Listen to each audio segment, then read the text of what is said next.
through now, apparently. Right now, Bill Shorten with his wife Chloe by his side.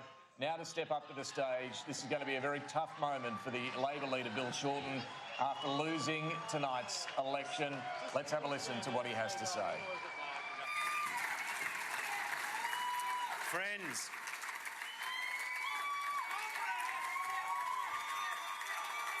no. Friends. Okay. I appreciate that, thank you. Friends.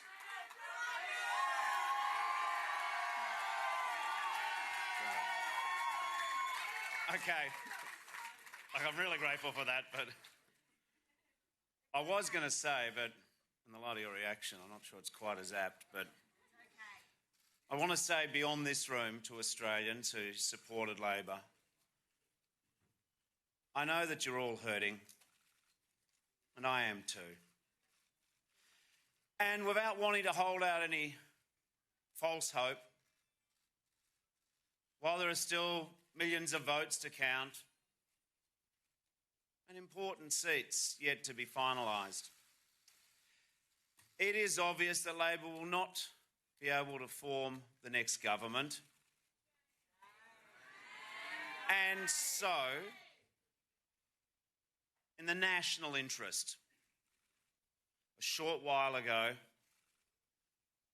I called Scott Morrison to congratulate him. And I wish Jenny and their daughters all the very best. And above all, I wish Scott Morrison good fortune and good courage in the service of our great nation. The national interest required no less. This has been a tough campaign, toxic at times. But now that the contest is over, all of us have a responsibility to respect the result, respect the wishes of the Australian people, and to bring our nation together. However, that task will be one for the next leader of the Labor Party, because whilst I intend to continue to serve as the member for Maribynong, I will not be a candidate in the next Labor leadership ballot.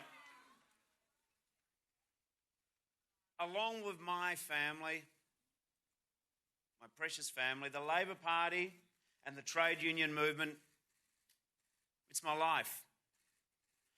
To be able to have served as leader of the Labor Party for 5.5 years is a greater honour than anyone who in my family before me or even I could have dreamed of when I joined the local branch 35 years ago.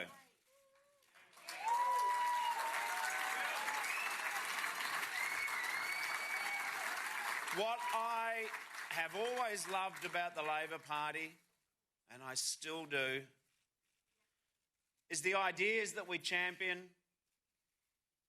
It's the people we empower, the people who count upon us, the people who need good, strong, reforming Labor governments. Gee, I wish we could have formed a government for these Australians on this evening. I wish we could have won for the true believers, for our brothers and sisters in the mighty trade union movement. I wish we could have done it for Bob. But it was not to be. Labor's next victory will belong to our next leader, and I'm confident that victory will come at the next election. Friends, the test even beyond victory, which I set myself in the lead up to this election, was that at 6 p.m, when the polls closed, when the final votes were cast, I wanted to be able to look at myself in the mirror and say there was nothing more that I could have done. No more ideas that we should have expressed. I want to say to our Labor movement and our Labor Party, All of you can say this. We worked incredibly hard. We advanced ideas. We campaigned on a positive vision. We were upfront and clear about the reforms that both sides of politics have ignored for decades. And we've said loud and clear that Australia needs and needed to take real action on climate change.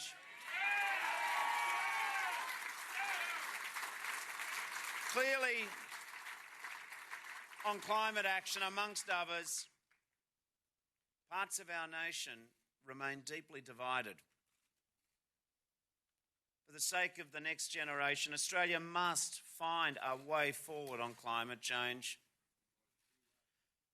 And clearly, the Coalition's arrangements with One Nation and Clive Palmer have heard our vote in a lot of places where it mattered most, particularly in Queensland and New South Wales. Friends, I am disappointed by tonight's results. But I am not disappointed for me. I'll always be proud of the courage and the integrity and the vision that our team showed. I'm disappointed for people who depend upon Labor, but I'm proud that we argued what was right, not what was easy. This is what politics should be in our country. Politics should be the battle of ideas.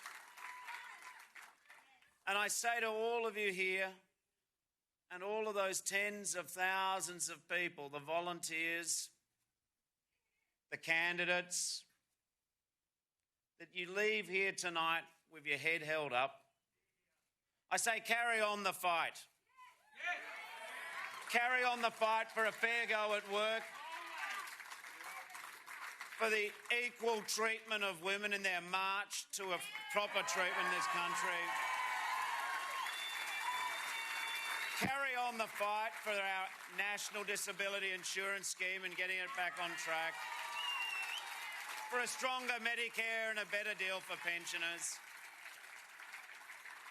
But above all tonight, I say to all of our supporters, those who push the progressive case for Australia, I say Labor is a great party. We are a resilient and proud movement, and we never give up. Falling down is not our challenge. Standing up again is our mark. Leave here knowing that we've argued for the future, and our time will come. Count upon that. And friends, the only reason I've been able to give everything to this job for the last 2,000 days is because of the love and support of Chloe and our kids.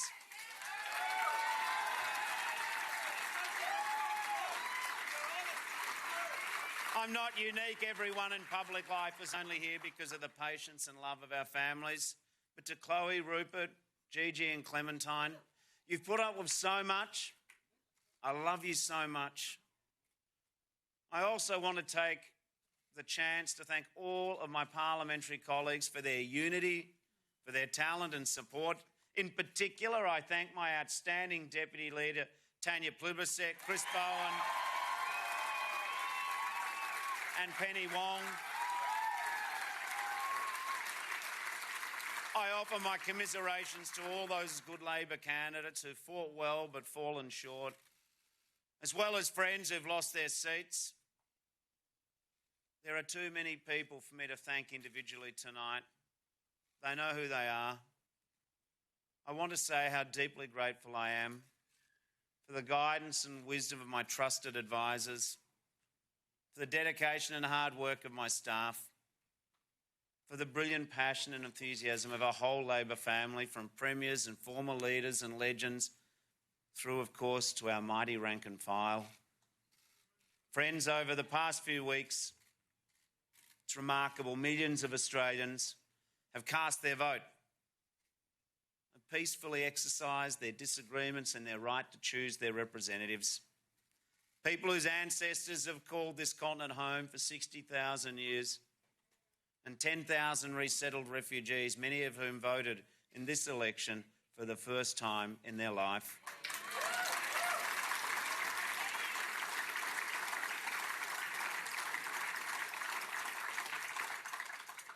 To offer yourself as a leader of such a great country, to seek to serve such generous and courageous people, it is an extraordinary honour.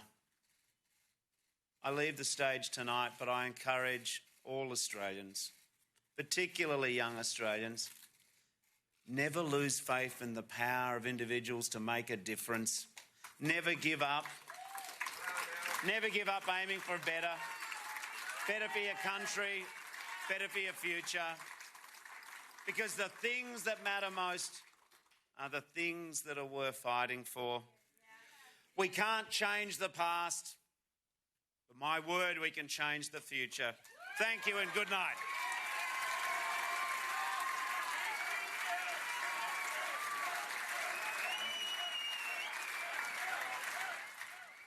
Well, Bill Shorten there, and so often in Australian politics we see it, a terrific speech bowing out from the leadership. No surprise in that after 2 election losses, leaders don't get that terribly often, and an unexpected one at this one, this defeat tonight. He is standing down as leader. He will not recontest the leadership when the ballot is held. They'll go through the process, you may recall, after they lost government in 2013, where if there is more than one candidate putting their hand up for the leadership, they'll go through the process of the party rank and file deciding who that leader is. Sky News can confirm for you right now, though, that Anthony Albanese will be one of the candidates, at least. Whether there will be more, we're yet to see. But I understand Anthony Albanese will be contesting the leadership. He, of course, contested it 5.5 years ago against Bill Shorten. He won the rank and file, but not the caucus ballot. It's a 2-part equation here. You need to win over the rank and file members, but also the parliamentary team. And that's where Anthony Albanese fell short last time around too.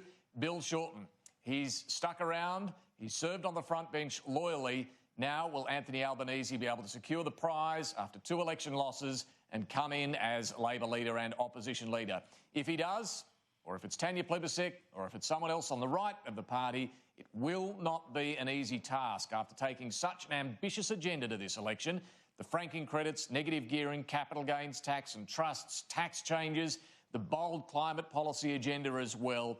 Can they walk back some of these issues easily? What we heard from Bill Shorten there tonight was a rev up to a disappointed Labor Party base. Don't give up the fight. He's, of course, not telling the party where they need to go on each of these policy issues. That's not his role now. A clearly disappointed Bill Shorten, though, kept a smile on his face as best he could there with Chloe by his side to say that they can win the next one. He believes they will win the next one, but they need to keep on fighting. And that's a message that a disheartened Labor base need to hear on a night like tonight.